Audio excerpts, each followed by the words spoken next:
by me, but so there was this old spinster lady named Miss Finnegan who was going to come on a trip here to Gatlinburg during Christmas time. Was she now? Yes, she was, and even though it was bitterly cold here during Christmas, she was going to go camping with her family.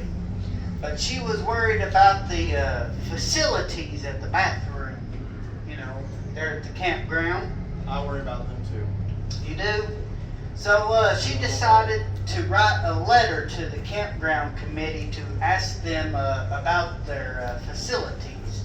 But she was a sort of a sheltered lady and was too embarrassed to say bathroom or commode. You showed up just in time to say bathroom or commode, so she just abbreviated it with the letters BC.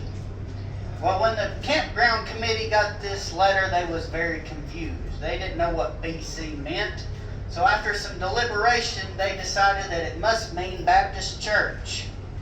So the owner of the campground wrote Miss Finnegan a letter, and it goes a little bit like this. Oh, I remember this now. Dear Miss Finnegan, I am glad to inform you that the BC is located 9 miles from the campground in the center of a grove of pines surrounded by beautiful scenery.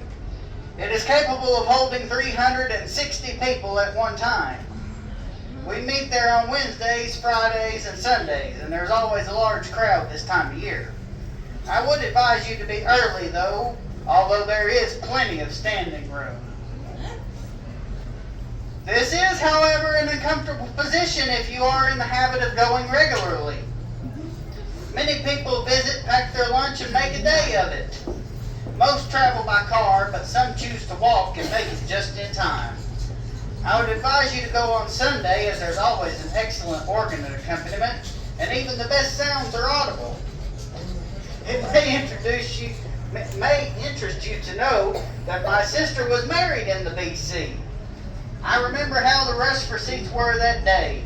There were 16 people on the seat I normally occupied. My father's not been there since he was very little.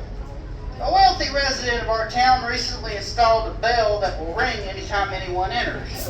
Not that bell over there, Tristan, a different bell. A fundraiser will be held soon, and the proceeds are going to go towards the purchase of plush seats. My wife is rather delicate and cannot go regularly. In fact, it's been 6 months since she last went. Naturally, it pains her very much not to be able to go.